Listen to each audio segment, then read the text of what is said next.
Hello, welcome to my channel, The Resting Mind. We look up at the night sky and feel small, believing that the greatest mysteries lie in the distance between the stars. But this is a trick of perspective. While our primitive eyes are drawn to the vacuum above, a far stranger universe has been waiting beneath our feet for billions of years. Most people assume that space is the ultimate frontier, the hardest environment to conquer, and the most alien place a human can go. But if that is true, why have 12 men walked on the moon, while only a handful have ever drifted to the very bottom of our own world? The reality is that the deep ocean is not merely an underwater landscape, it is the cosmic mirror of space. It is a world where the physics we rely on are inverted, where light is a memory, and where time seems to pool in the darkness, heavy and slow. This is not a story about the terror of the deep, nor is it a warning about what lurks in the abyss. It is a story about the serenity of a world that does not need the sun to exist. Tonight, we're going to explore the inversion hypothesis, the idea that the challenges of the deep ocean are mathematically identical to deep space, yet infinitely harder to overcome. By the end of this journey, you will understand why the pressure of the water is not a crushing force, but a great embrace, holding the history of the earth together in a calm, eternal silence. Sleep now, as we begin our descent. To understand why the ocean is the true final frontier, we must first look at the vessel that keeps us safe. When we build a spacecraft to travel to the International Space Station, or even to the red dust of Mars, we are building a container designed to solve a single problem. That problem is the vacuum. In space, the pressure outside the ship is zero. Inside, we maintain 1 atmosphere of pressure, the comfortable blanket of air that allows our lungs to function. This means the challenge of space travel is simply the challenge of keeping the air in. It is the equivalent of holding your breath. The metal skin of a spacecraft only needs to be strong enough to contain this minor difference. A gentle push outward against the nothingness. But when we turn our gaze downward, the equation flips, and the mathematics of survival become far more profound. As you descend beneath the waves, the water does not pull away from you. It gathers around you. For every 10 meters you sink, the weight of the ocean adds another atmosphere of pressure, stacking the weight of the world on top of your shoulders. By the time you reach the Challenger Deep, the lowest point on the Earth's crust, the pressure is no longer 1 atmosphere. It is 1,000 atmospheres. You might try to visualize this number, but the human mind struggles with such density. Imagine you are holding your thumb out in front of you. Now, imagine an elephant standing on that single thumb. That is the weight of the water at the bottom of the world. In space, we fight to keep our atmosphere from escaping into the void. In the deep, we fight to keep the universe from entering. Yet, we often think of this pressure as a violence, a crushing force that seeks to destroy. But this is a human projection, a fear born of our own fragility. In the deep, pressure is simply a hug that never ends.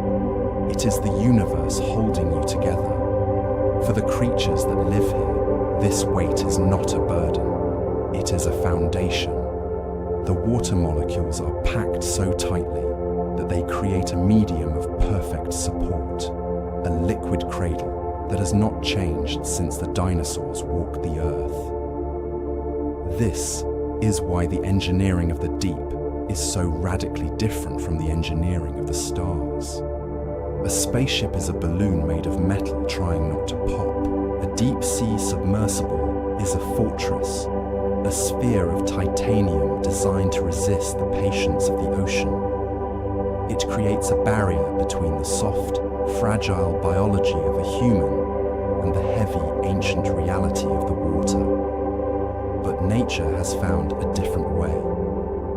If you were to look at a deep-sea amphipod, a tiny shrimp-like creature drifting in the Hadal zone, you would not see thick armor or heavy plating. You would see skin as thin as wet paper. This seems like a paradox. How can something so delicate survive a force that would crumple a submarine like a soda can? The answer lies in the concept of flow. The amphipod does not fight the ocean, it becomes the ocean. Its cells are filled not with gas, but with water and waxy fluids that cannot be compressed, because the pressure inside the creature matches the pressure outside. There is no barrier, no struggle, and no crushing force. It moves through the heavy water with the same ease that you move through the air in your bedroom. This helps astronomers and biologists understand a fundamental truth about life in the cosmos. We assume that life requires a shield, a way to separate itself from the environment. But the deep ocean teaches us that life can also be an acceptance of the environment. In this dark, heavy world, there is no need for rigid walls. There is only the fluid drift, the silent exchange of energy, and the comfort of being surrounded by a medium that supports you from every angle. As we descend past the first few hundred meters, leaving the surface world behind, we are not just entering a high-pressure zone. We are entering a place where the chaotic weather of the surface, the storms, the winds, the changing seasons, cannot reach. The pressure acts as a dampener, silencing the noise of the world above. It creates a zone of absolute stability, where the water is so dense that it feels less like a liquid and more like a thick, comforting blanket. It is a reminder that what we perceive as heavy is often just a matter of what we are used to. To a creature of the deep, our world of low pressure and thin air would feel terrifyingly empty, a vacuum where their bodies would drift apart. They are held by the deep, just as we are held by gravity. And as we continue this descent, moving away from the sun and into the shadow of the earth, we will find that this pressure is not the only thing that changes. The light, too, begins to behave in ways that defy our intuition, fading not into a simple black, but into a complex, living twilight that has lasted for eons. This fading is not a failure of our primitive eyes, but a fundamental property of the water itself.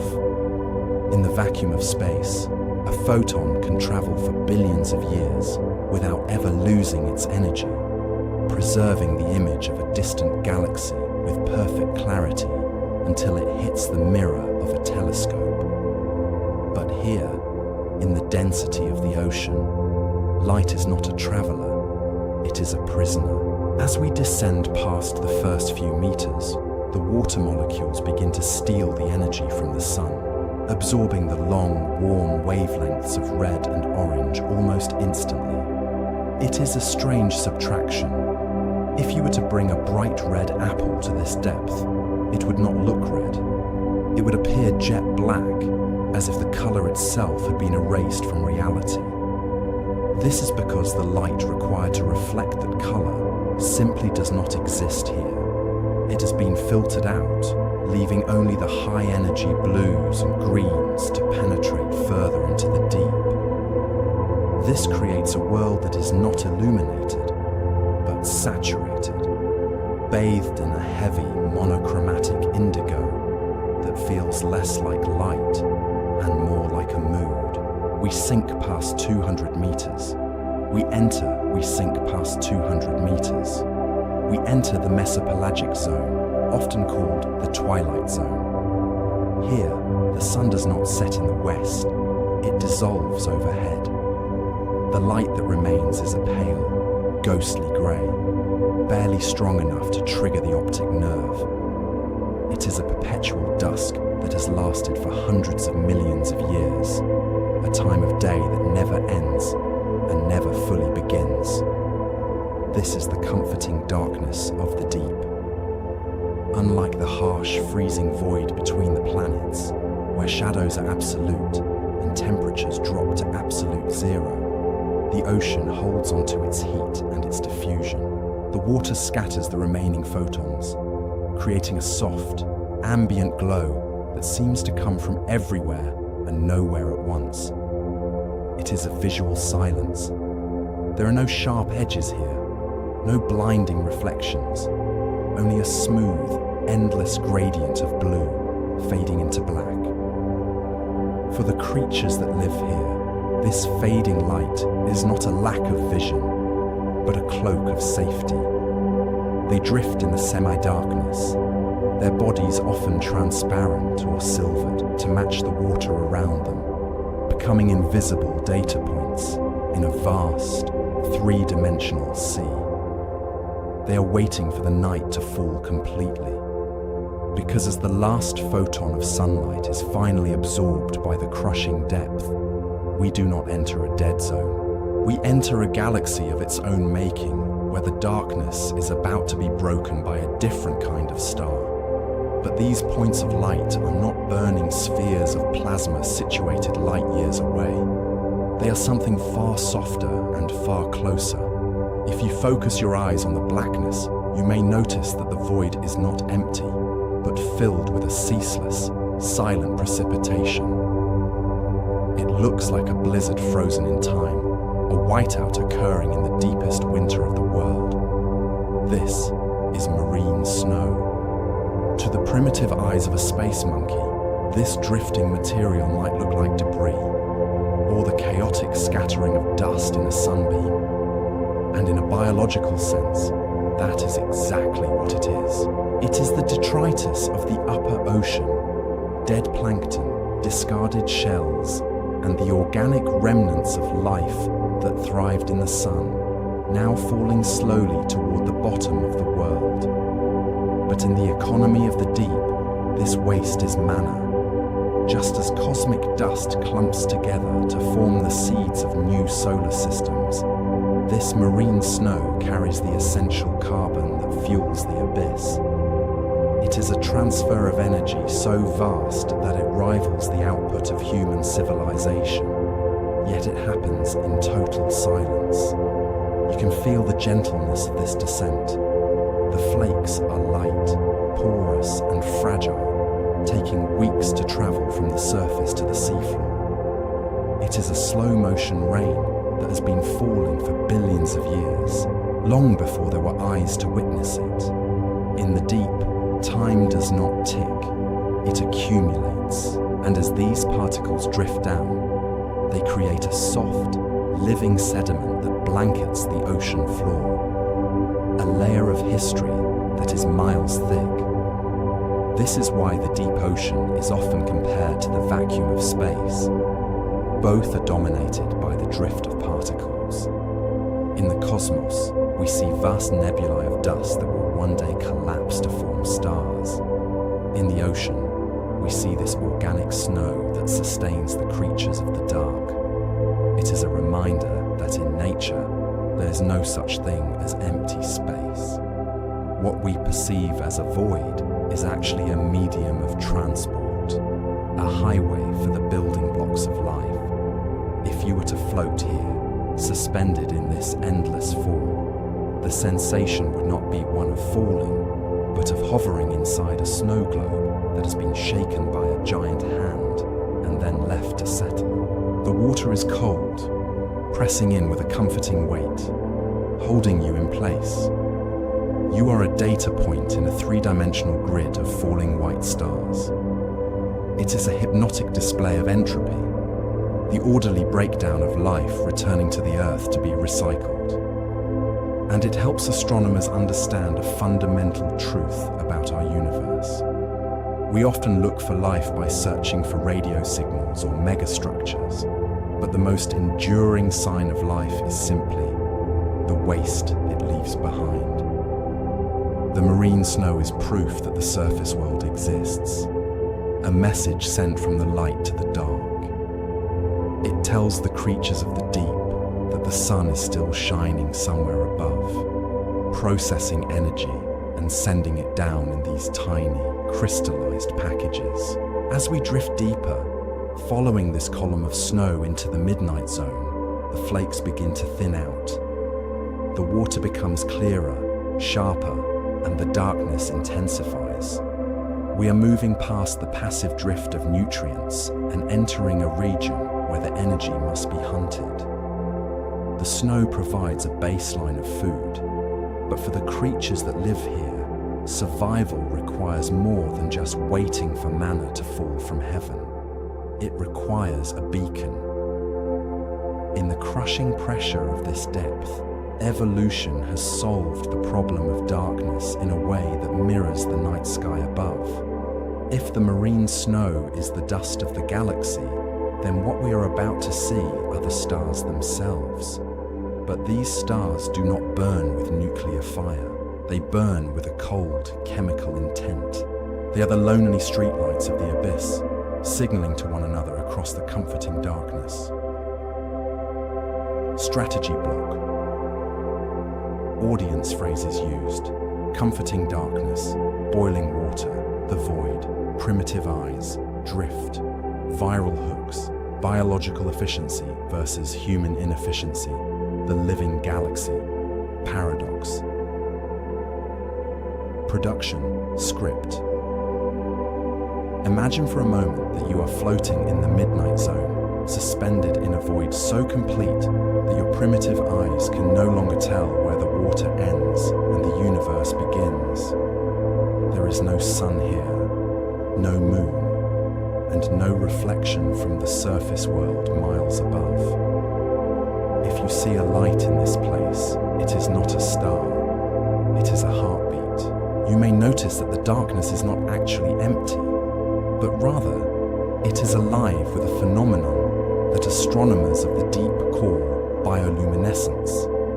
It is a cold fire, a chemical miracle that allows life to create its own illumination without the need for heat or nuclear fusion. While the stars above us burn with the violence of crushing hydrogen atoms, the creatures of the deep burn with a silent, efficient chemistry that human engineers are still trying to understand. It is a humbling realization. We build massive power plants just to boil water and spin turbines to light our cities. Yet a simple comb jelly can illuminate the abyss with nothing more than a reaction between a protein and oxygen.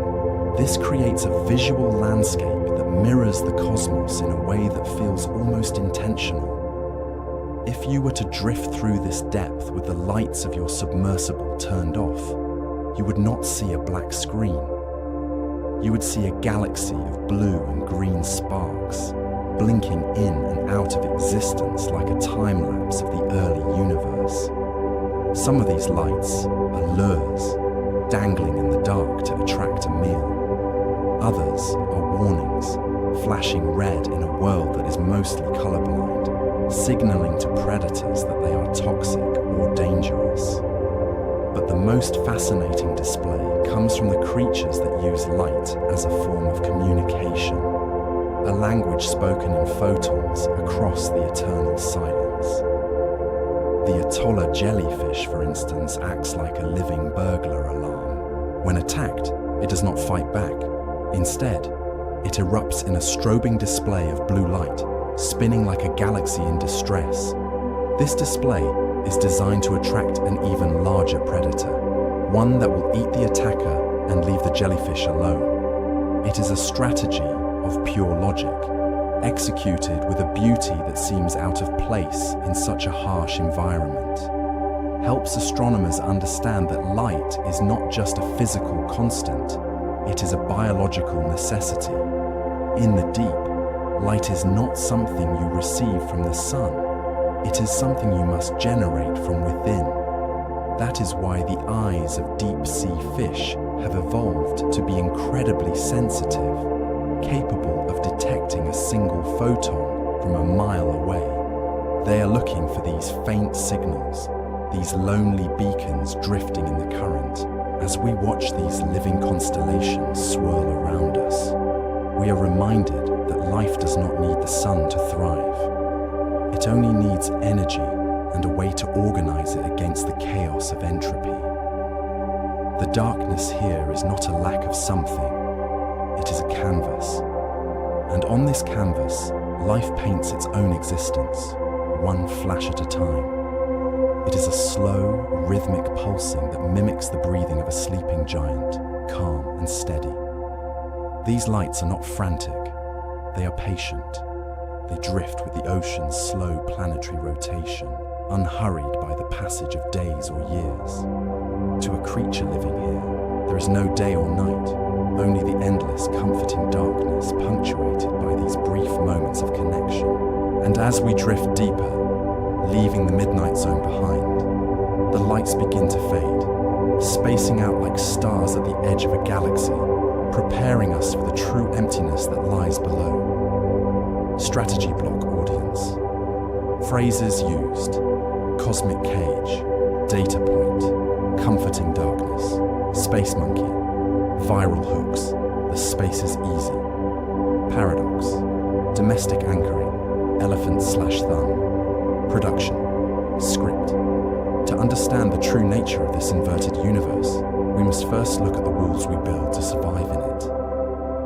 We often imagine the hull of a spacecraft as a thick, armored shield, designed to withstand the violent forces of the cosmos.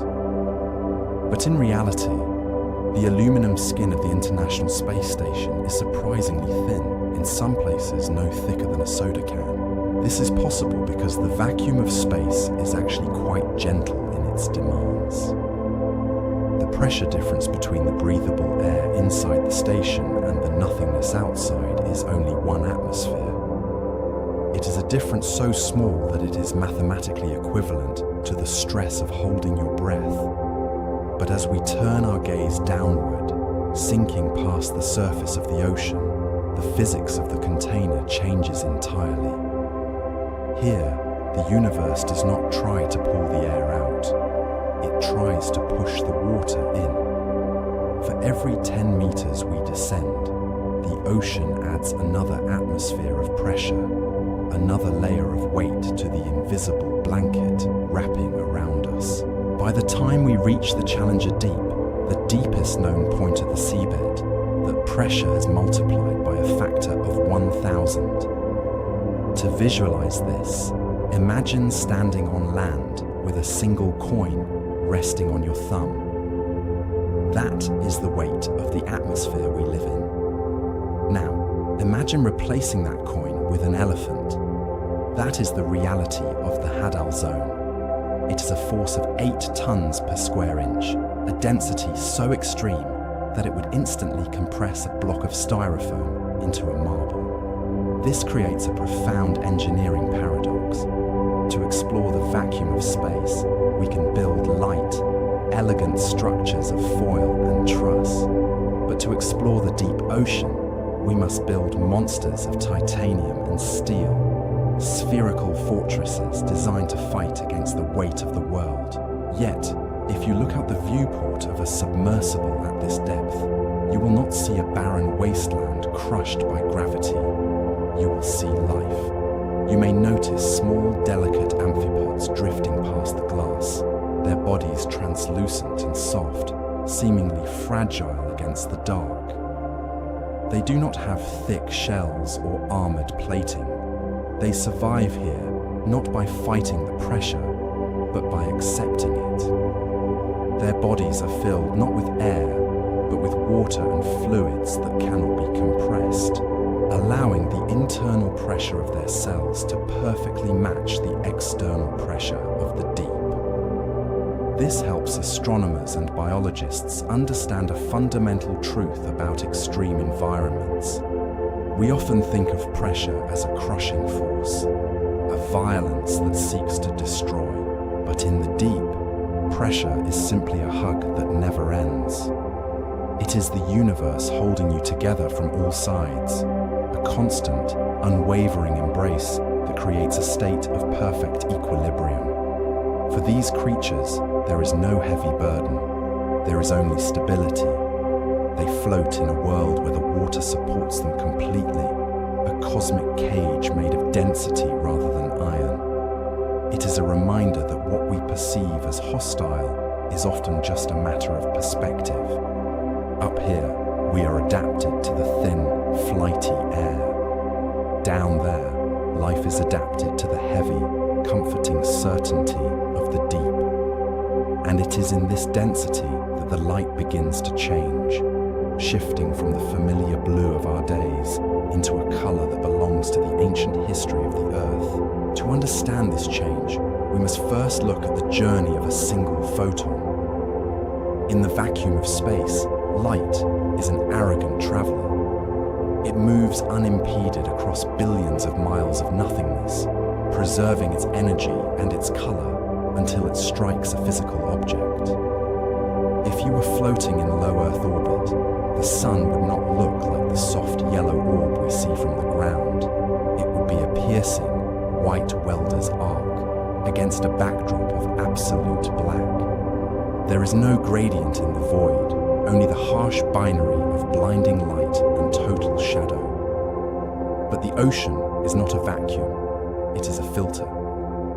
As we descend past the first 20 meters, the water begins to dismantle the spectrum of the sun. It acts as a heavy, liquid curtain that does not just block the light, but actively consumes it. You may notice that the warmth disappears first. The red wavelengths, which carry the lowest energy, are absorbed almost instantly by the water molecules, vibrating them into a faint heat that is quickly lost to the currents. If you were to cut your hand here, the blood would not look red. It would look black, or perhaps a dark bruised green. Our primitive eyes, evolved for the bright savannas of the surface, are quickly outmatched by this subtraction of color. As we drift deeper, passing the 200-meter mark, we enter a region known to oceanographers as the twilight zone. Here, the sun does not set, it dissolves. The brilliant turquoise of the shallows deepens into a heavy indigo, a color so rich and so uniform that it feels less like a visual experience and more like a physical weight. It is a reminder that on our planet, darkness is not merely the absence of light, it is the presence of depth. This is the blue fade. Unlike the sudden sunset of a spinning planet, this twilight has lasted for billions of years. It is a permanent state of dusk, where the sun is nothing more than a faint milky memory directly overhead. In this zone, the distinction between up and down begins to blur. Without the horizon to anchor us, we are simply a data point suspended in a three-dimensional gradient of blue. It is a peaceful erasure. On Earth, we are accustomed to the sharp shadows of noon or the long shadows of evening, visual cues that tell us where we are in time. But here, time is not measured by the movement of shadows, because there are no shadows to cast. The light is so diffused, scattered by trillions of microscopic particles and water molecules, that it seems to come from everywhere and nowhere at once. It wraps around every object, eliminating the contrast that our brains use to define shape and distance. And then, even the blue begins to fail. At 600 meters, the last recognizable traces of sunlight are finally exhausted, absorbed into the thermal mass of the world ocean. The water turns a bruised purple, then a charcoal grey, and finally, it surrenders to the comforting darkness.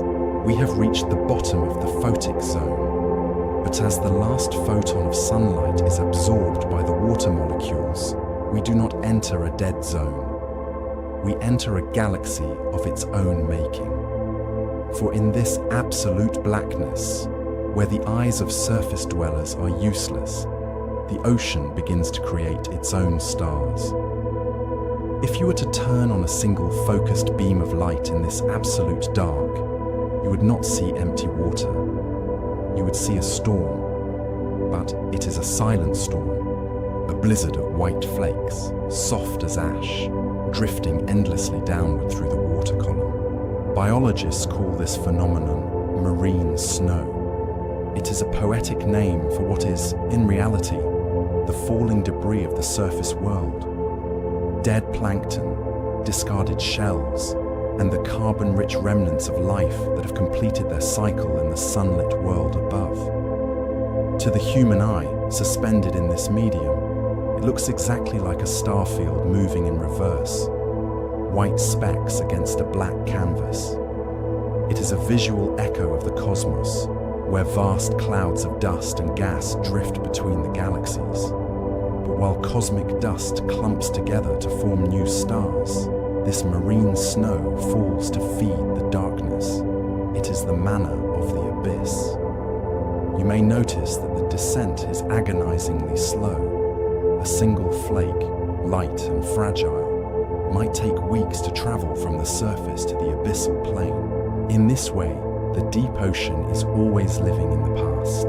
The food arriving at the bottom today is the ghost of a bloom that happened months ago under a summer sun. It is a slow-motion transfer of energy, a vertical economy that keeps the deep alive without ever seeing the source of its sustenance. This continuous fall creates a sensation of vertigo, a feeling that there is no bottom, only an infinite down. It helps astronomers understand the density of space itself. Just as we must look through the dust of the Milky Way to see the universe, deep-sea sensors must look through this biological blizzard to map the floor. It is a fog of life. There is a profound peace in this falling. It is a reminder that nothing in the universe is truly wasted. Just as the iron in your blood was forged in the death of a star, the energy of the deep is borrowed from the death of the surface. It is a continuous loop. Gravity pulls the carbon down into the void, and the deep currents eventually cycle the nutrients back up, a slow planetary breath that takes 1,000 years to exhale. And as these flakes drift past you, spiraling into the dark, you realize that emptiness is not empty. It is full of potential. It is a quiet suspension of matter, waiting to be used again. We are simply data points observing the transfer. In the deep, as in deep space, the silence is not an absence of life. It is the presence of patience. If you were to ignite a single, lonely light in this depth, the darkness would not simply retreat. Instead, it would reveal a storm. You would see millions of white flakes, soft and ragged, drifting endlessly downward through the black water. To the untrained eye, this looks exactly like a winter blizzard on Earth, frozen in time. But this is not ice. It is a phenomenon known as marine snow, and it is the single most important weather event in the ocean's internal atmosphere. You may notice that the flakes do not fall in a straight line. They spiral. They dance in the microcurrents, taking weeks or even months to descend a single kilometer. This is a slow-motion precipitation of organic matter, the remnants of life from the sunlit world far above, crumbling and settling into the deep. It is a continuous transfer of energy, a silent gift from the surface to the abyss. In the economy of the deep, nothing is wasted. What we might dismiss as debris is actually manna, a nutrient-rich dust that sustains the creatures living in the dark. It is a reminder that even in the most desolate places, life finds a way to recycle the past into the future. Now let your mind drift from the bottom of the ocean to the spaces between the stars. The architecture is identical. If you look at the dark patches in the Milky Way, you are not seeing empty space. You are seeing cosmic dust. Just like marine snow, these are vast clouds of carbon, silicon, and ice, the detritus of dead stars that have exploded and scattered their ashes into the void. To a primitive eye, this dust is just an obstruction, a smog that hides the light of distant galaxies, but helps astronomers understand that this dust is the seed of everything. It clumps together, driven by gravity and static electricity, slowly building the foundations of planets, moons, and eventually us. We are, in a very literal sense, made of this cosmic sediment. There is a profound comfort in this symmetry. Whether it is the calcium-rich flakes falling into the Mariana Trench or the silicate grains drifting through the Orion Nebula, the universe operates on a cycle of gentle accumulation. It does not rush, it gathers. Imagine for a moment that you are one of these particles. You are weightless, suspended in a medium that feels infinite. There is no ground to hit, no wind to push you, only a soft downward drift that lasts for deep time. The sensation is not one of falling, but of floating. You are a tiny data point in a vast, three-dimensional snow globe that has been shaken once and left to settle for billions of years. This is the texture of the universe. It is not empty. It is dusty. It is filled with the quiet chaos of matter returning to its source, waiting to be used again. And as you watch these white specks drift past you in the dark, you realize that you are safe here. You are simply part of the precipitation, a small piece of stardust finding its way home through the eternal silence. As the marine snow settles into the depths, we cross an invisible boundary known as the midnight zone. Here, the last faint frequencies of the sun have been completely absorbed by the water column above, leaving a world that has been in a state of permanent night for hundreds of millions of years. You might expect this place to be a tomb of absolute blackness. But if you were to float here, suspending your breath and simply watching the void, you would eventually see that it is not empty. You would see a spark. It begins as a faint blue-green pulse in the distance, flickering like a dying candle. Then, another appears to your left, then a cluster below. Slowly, your eyes adjust to the reality of the deep, and you realize that you are not floating in a void, but inside a galaxy of its own making. This is the phenomenon of bioluminescence, the ability of living things to create their own light in the absence of a star. In the upper world, life relies on the sun, but here, in the crushing embrace of the deep, life has learned to carry its own sun within its cells. It is a chemical miracle, a reaction between a molecule called luciferin and the oxygen in the water, creating a cold fire that generates light without heat.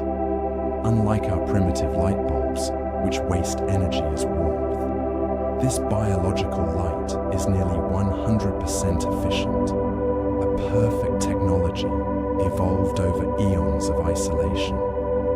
When you look up at the night sky from Earth, you see the past, the light of stars that has traveled for billions of years to reach you. When you look out into the midnight zone, you are seeing the immediate present. These are not stars burning hydrogen in a vacuum. They are living constellations. Imagine drifting through a swarm of comb jellies. They do not sting, they simply drift, beating their tiny cilia in a rhythm that diffracts the darkness into sudden, shimmering rainbows. They are like nebulas in miniature, clouds of color passing through the heavy water. Or consider the solitary anglerfish, often depicted as a monster, but here in the quiet, she is simply a lonely fisherman holding a lantern against the dark. Her light is not a warning, it is a beacon. It is a way of saying, I am here, in a universe that is vast and indifferent. There is a profound stillness to this light. In the noisy chaos of the surface world, light is often aggressive. The glare of the sun, the flash of a screen, the artificial neon of a city. But here, the light is soft. It is communicative. It blinks and fades in a slow, hypnotic cadence. Blinking, fading, signaling. A language of light spoken in the absolute dark. It is reminiscent of looking out the window of an airplane at night, watching the scattered lights of farmhouse porches and sleeping cities drift by below. You feel a sense of detachment, but also a strange kinship with those tiny points of illumination. In the ocean, just as in deep space, light is the exception, not the rule. And because it is rare, it is precious. These creatures are the astronomers of the abyss. They have evolved eyes specifically designed to detect these single photons, to find one another across the miles of black water.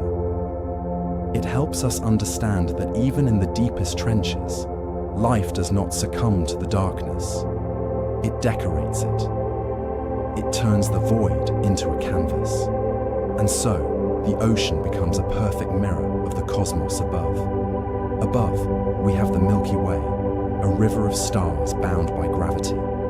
Below, we have the Milky Seas, vast blooms of bioluminescent bacteria that can glow bright enough to be seen from satellites in orbit.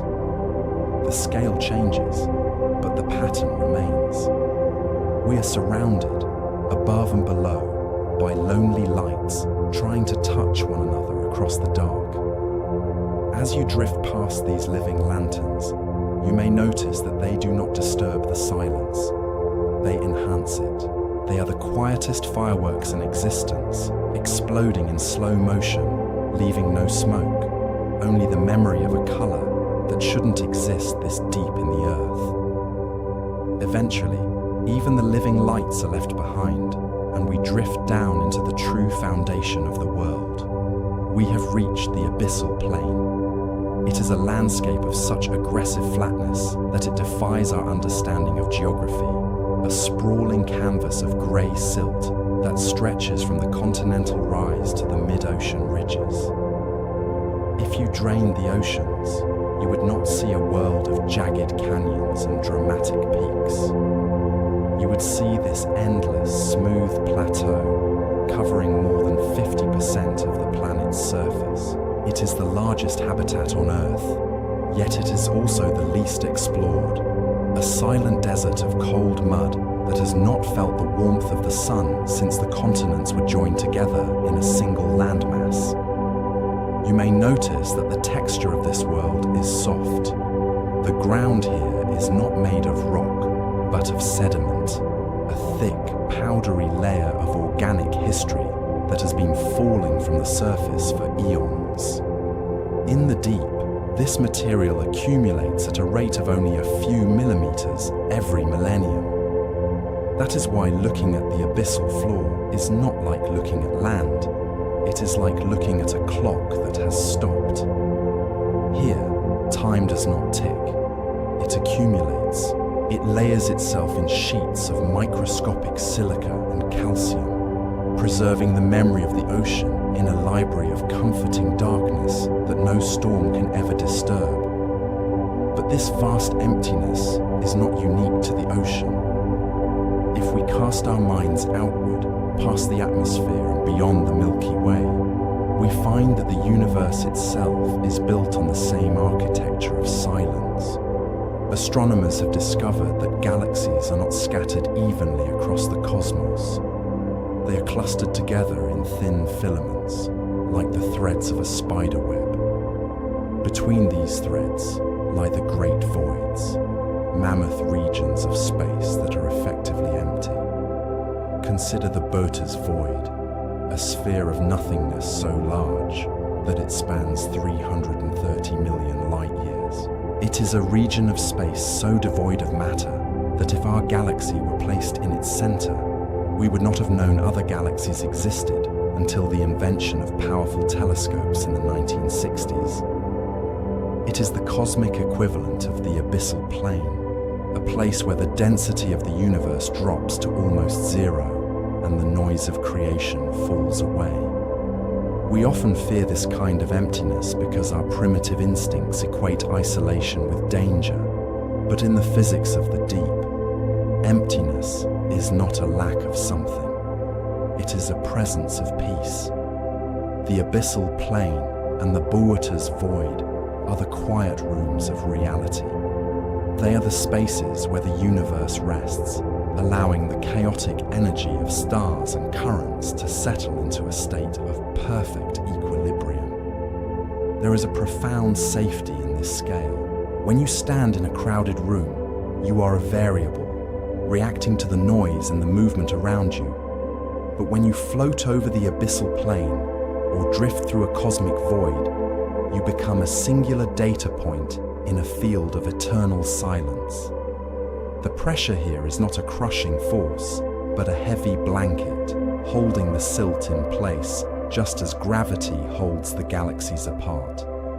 It is a reminder that for most of existence, the default state of reality is not the burning chaos of a star or the churning violence of a wave, but the patient, heavy stillness of the deep.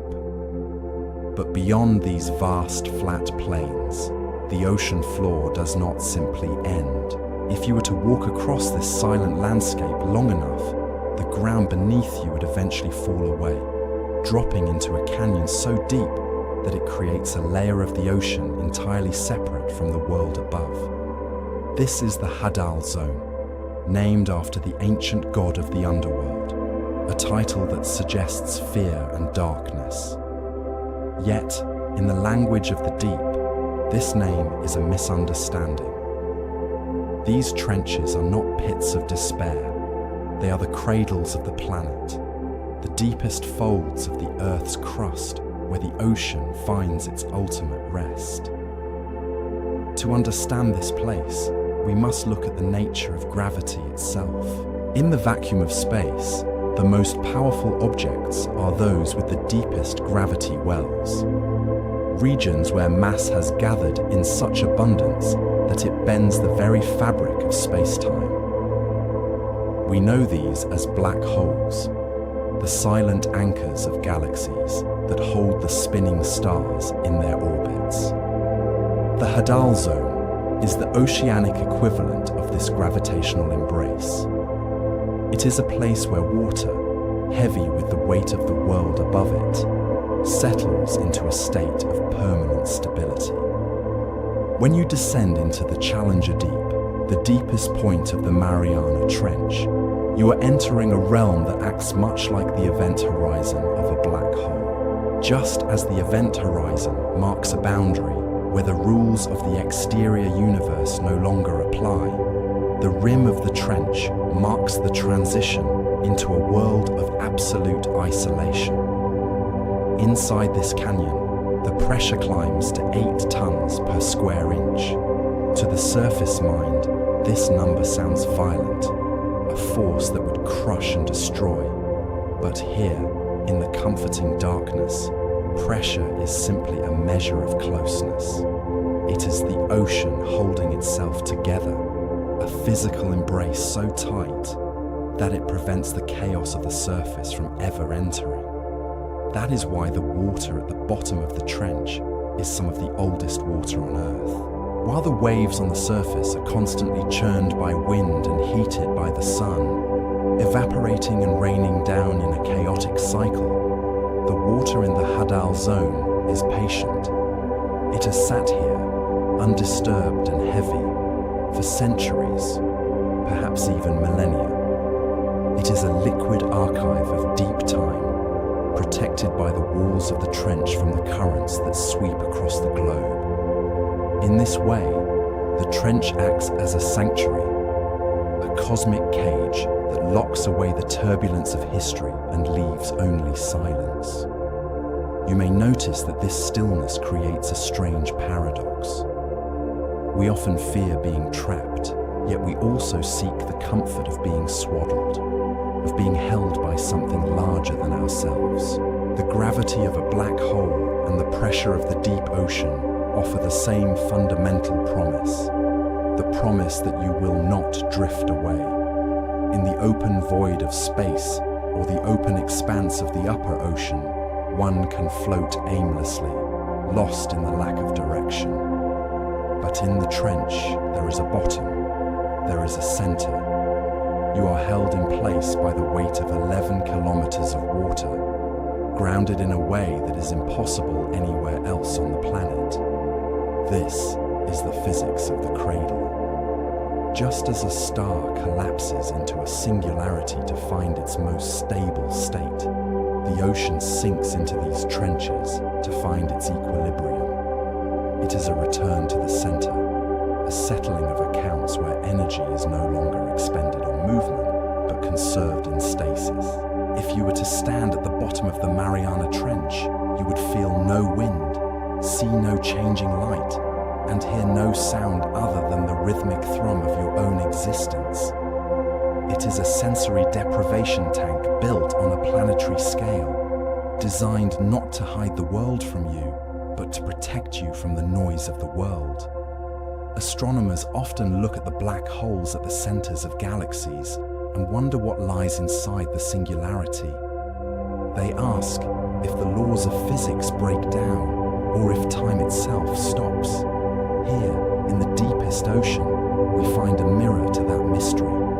In the Hadal Zone, biology slows down. The creatures that live here, the pale, ghostly amphipods and the slow-moving snailfish, operate on a metabolic clock that is vastly different from our own. They do not rush. They do not hunt with the frantic energy of the surface predators. They drift, suspended in the heavy water, living lives that stretch out in a slow, deliberate arc. It is a reminder that the universe does not always favor speed. We are obsessed with the speed of light, the speed of rockets, the speed of our own thoughts. But the universe is mostly composed of things that are slow, heavy, and still. The black hole does not run, it waits. The trench does not shift, it receives. This deep gravity, whether it is pulling a star into a spiral or pulling a molecule of water into the abyss, is the force that gives the universe its shape.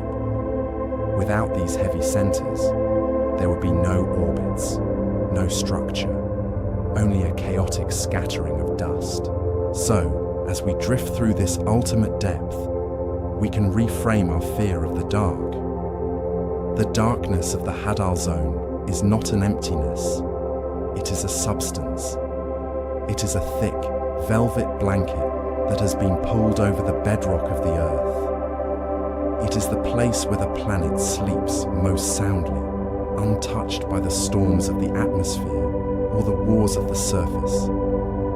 To be here is to be in the safest place in the solar system, shielded by a roof of water that is stronger than any metal we have ever forged. In this deep sleep of the ocean, we see the reflection of the deep sleep of the cosmos. The black holes that dot the night sky are not monsters eating the stars. They are the quiet rooms of the galaxy, the places where matter goes to rest after the long burning journey of fusion. And here, 7 miles beneath the waves, the Earth has built its own quiet room, a place where the water is heavy, the silence is absolute, and the weight is eternal.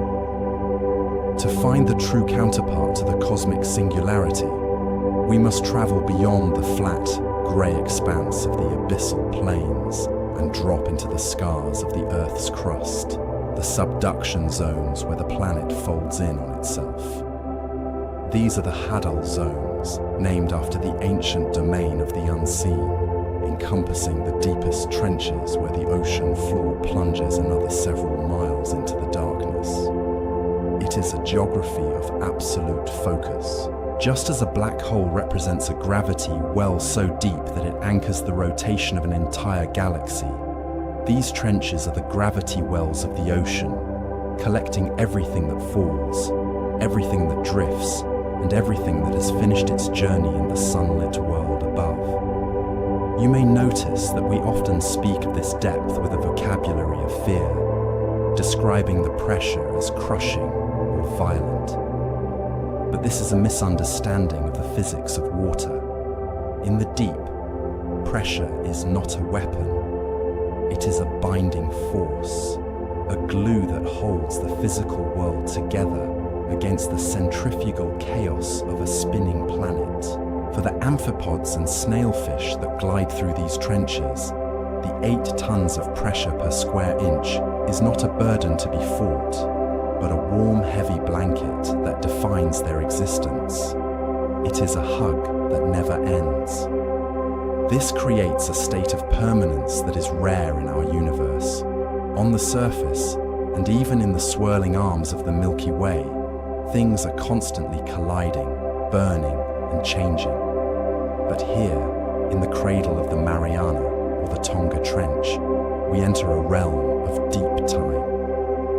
The water at the bottom of these trenches is some of the oldest on Earth, isolated from the circulating currents of the upper ocean for centuries. At the bottom of the world, the water is not heavy. It is stable, a blanket of ocean that has not moved since the dinosaurs walked the Earth. If you were to stand at the bottom of the Challenger Deep, you would not feel squeezed, you would feel centered.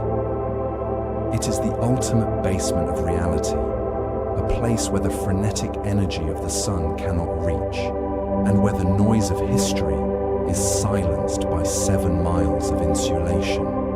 In this way, the trench is the exact inverse of the black hole. While the black hole pulls matter apart into a stream of superheated plasma, the trench presses matter together, preserving it in a cold, suspended animation. It is a sanctuary of preservation. The sediments that line these canyon floors are a library of the Earth's past, layer upon layer of history, settling in the quiet dark, undisturbed by the storms that rage in the atmosphere miles above. This creates a profound sense of safety, just as the event horizon marks the point where we can no longer see what happens inside. The rim of the trench marks the point where the chaos of the surface world is no longer relevant. Down here, there is no weather. There are no seasons. There is only the eternal, heavy calm of the void, holding you in place, acting as the anchor for a planet drifting through the stars. But in this absolute stillness, where the water has not moved for eons, there is a sudden, rhythmic disturbance. If you were to drift along the ocean floor, past the silent plains of grey silt and the sleeping trenches, you would eventually see a faint, wavering distortion in the water ahead.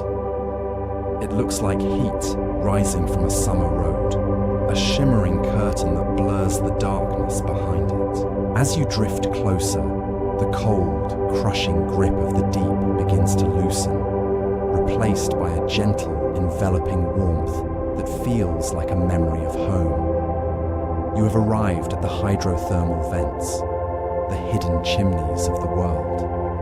Here, the icy water of the deep ocean seeps into cracks in the Earth's crust, sinking down until it touches the magma, pulsing beneath the skin of the planet. Superheated and charged with minerals, it rushes back up, bursting through the seabed in great billowing clouds of black and white smoke. It is a chemical garden growing in the dark. These structures, some standing as tall as buildings, are not made of brick or stone, but of dissolved metals, iron, zinc and copper, that precipitate out of the water the moment they hit the cold abyss. They build themselves, layer by layer, century by century, creating a landscape that looks less like the ocean floor and more like the industrial skyline of a forgotten city. And it is here, in the shadow of these smoking towers, that the rules of biology are rewritten. On the surface, every living thing is a child of the sun. The grass, the trees, the animals that eat them, we are all solar powered. dependent on the light that travels 93 million miles to reach us. But down here, the sun is a myth. The creatures that huddle around these vents have never seen a photon of starlight. They do not look up for their salvation. They look down. This is the process of chemosynthesis. Instead of light, life here consumes the chemistry of the earth itself. Bacteria form thick, white mats that carpet the rocks, feeding on the hydrogen sulfide pouring from the vents. They are the foundation of an ecosystem that should not exist. Giant tube worms with no mouths and no stomachs. Ghostly white crabs that farm bacteria on their hairy claws. And shrimp that dance on the edge of boiling water, surviving in a delicate balance between freezing and burning. It is a reminder that life is not fragile. It is stubborn. It does not need a perfect garden. It only needs a source of heat and a safe place to rest. This realization helps astronomers understand a mystery that lies almost 1 billion miles away, orbiting the ringed giant, Saturn. There is a small, icy moon there called Enceladus. From the outside, it looks like a frozen wasteland, a silent ball of white ice reflecting the distant sun. It is one of the brightest objects in the solar system, a perfect mirror of cold. But we know that beneath that shell of ice, Enceladus is hiding a secret. The Cassini spacecraft, before it ended its mission, flew through plumes of water vapor shooting out from cracks in the moon's south pole. It tasted the spray of an alien ocean. And in that spray, it found salts, organic molecules, and tiny grains of silica, the specific kind of sand that only forms when hot water touches rock. This means that beneath the frozen crust of a moon drifting in the dark vacuum of space, there are likely hydrothermal vents identical to the ones here on Earth. There is a flaw to that alien ocean. There is heat rising from the core. And there is the distinct possibility that in the comforting darkness of that distant world, life is huddled around a hearth, just as it is here. It changes how we see the universe. We often look for Earth-like planets, scanning the galaxy for blue marbles and green continents.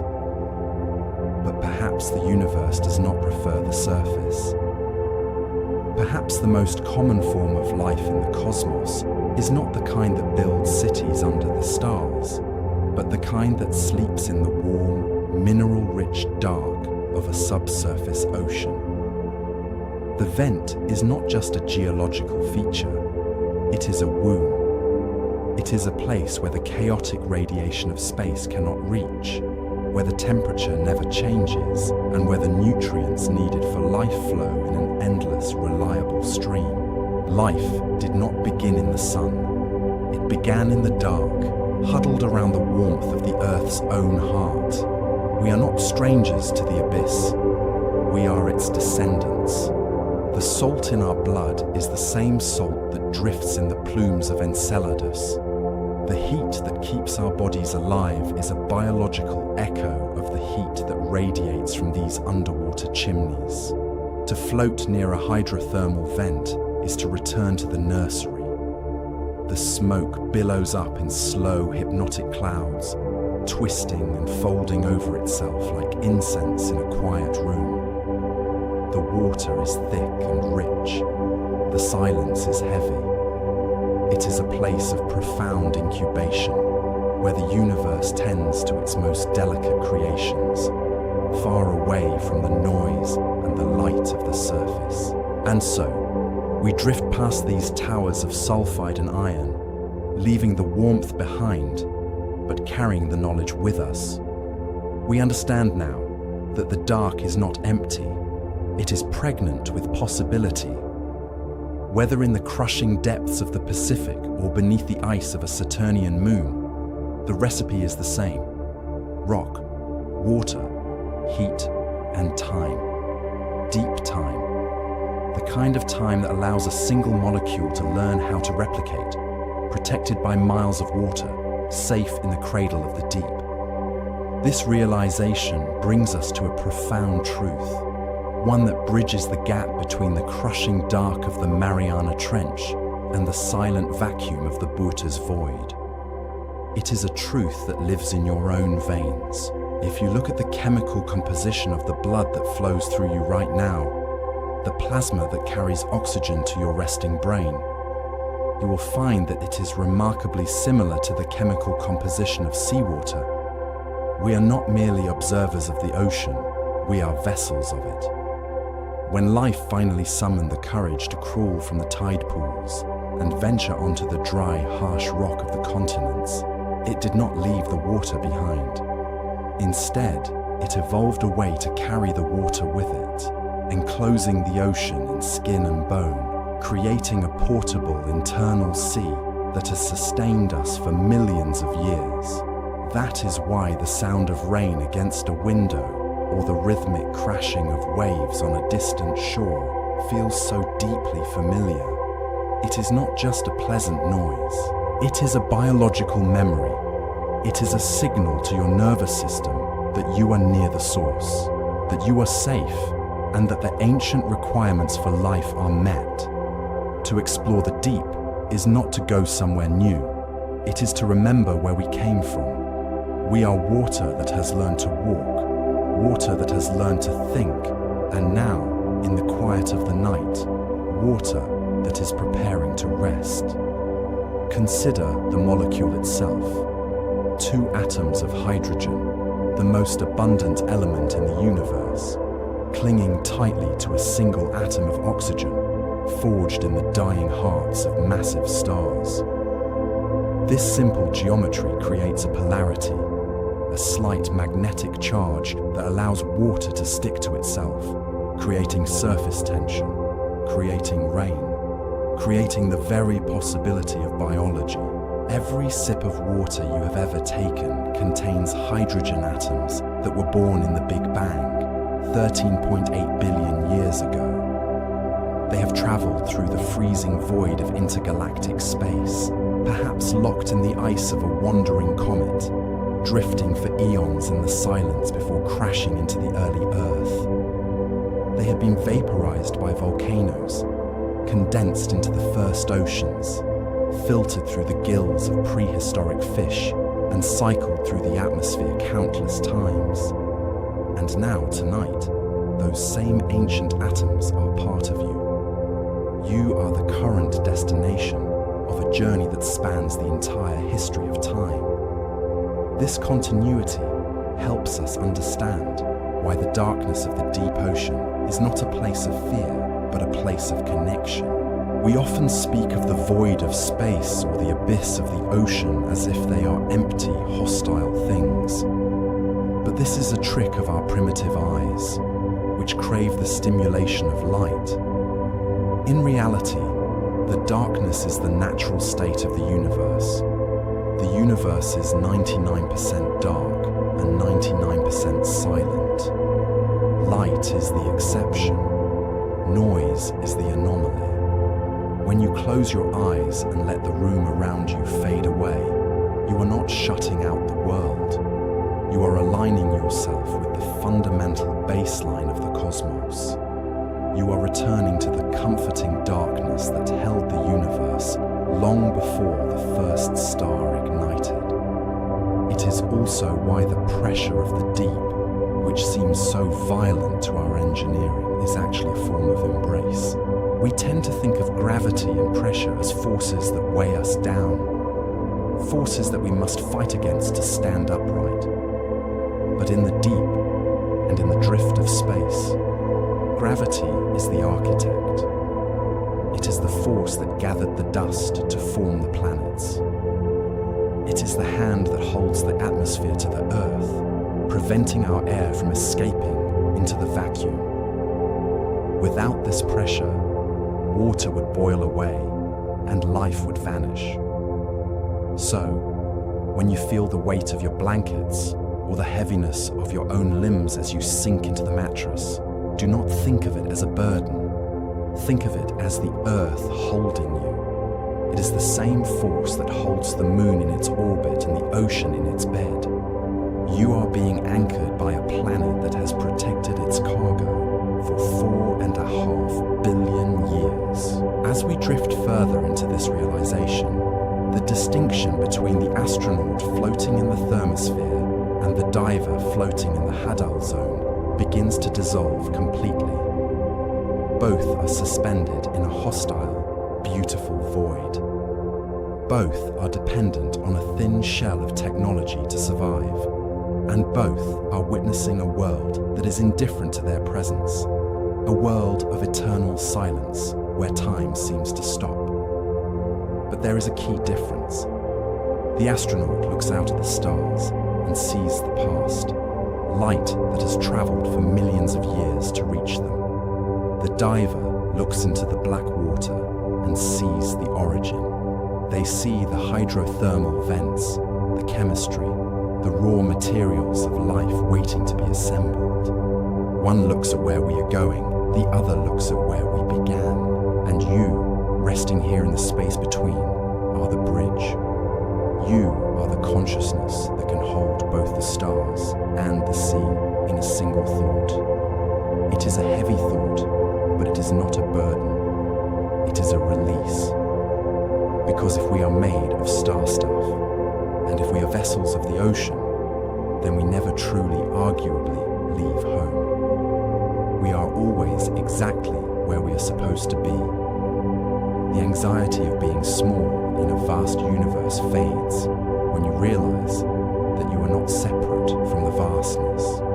You are a piece of the vastness that has woken up for a brief moment to observe itself. And now, that observation is coming to a close for the day. The data has been gathered. The light has been processed. The mind, like a tide, begins to recede. You may notice that your breathing has slowed, matching the rhythm of this receding tide. This is the body's natural response to safety. Just as the ocean has cycles of high and low, of storm and calm, your biology has a cycle of wakefulness and rest. We live in a society that tries to fight this cycle, that keeps the lights on and the screens glowing long after the sun has set. But your cells remember the old rhythm. They remember the time before electricity, before cities, before language. They remember the rhythm of the planet rotating away from the star, turning its face toward the cool, quiet sector of the galaxy. Sleep is not a failure of energy. It is a synchronization with the rotation of the Earth. It is an act of cosmic obedience. So, let us return to that image of the deep ocean one last time. Imagine the marine snow falling gently in the Hadal zone, flakes of organic matter, soft and white, drifting down through the miles of black water. They do not rush. They do not worry about where they will land. They simply surrender to gravity, falling slowly, hour after hour, day after day, until they reach the bottom. There, they settle into the soft grey silt of the abyssal plain, joining a layer of sediment that has been undisturbed since the age of the dinosaurs. It is a place of absolute stillness. No wind blows here, no storms disturb the dust. It is a sanctuary of deep time, where the history of the world is written in layers of quiet mud. This is the state of mind we seek tonight, a state where thoughts do not rush, but drift like marine snow, where the worries of the surface world, the noise, the deadlines, the artificial lights cannot reach. They are filtered out by the miles of water above you. You are deep below the storm line. You are in the benthic zone of your own consciousness. Here the water is heavy, but it is stable. It supports you from all sides. You can let go of the need to hold yourself up. You can let go of the need to navigate. The current is gone. The water is still. And in this stillness, we find the answer to the question we started with. We looked up at the stars and felt small. We looked down at the ocean and felt fragile. We wondered if we were alone in the dark. But if the ocean is inside us and the stars are the forge that made us, then we are never alone. We are woven into the fabric of the physical universe. The iron in your blood is the same iron that caused the planet. The carbon in your DNA is the same carbon that clouds the center of the Milky Way. You are not a stranger visiting this reality. You are a fundamental component of it. You belong here, in this gravity well, on this water-covered rock, drifting through the spiral arm of a quiet galaxy. The journey we have taken tonight, from the surface to the abyss, from the vacuum to the vent, is a circle. We traveled out to the edge of understanding only to arrive back at the center of ourselves. The astronaut and the cell are the same. The telescope and the microscope reveal the same pattern. A delicate dance of energy and matter, held together by forces we are only just beginning to name. And now the dance slows down. The energy dissipates. The matter comes to rest. There is nothing left to solve tonight. The equations are balanced. The universe will continue to expand and evolve while you sleep, governed by laws that do not require your supervision. The stars will burn their fuel. The planets will trace their ellipses. The tides will rise and fall, and the deep ocean will keep its secrets safe in the dark. You can release your grip on the day. You can trust the drift. Up or down, it does not matter. The silence is the same, and in that silence you are safe. Sleep now in the drift.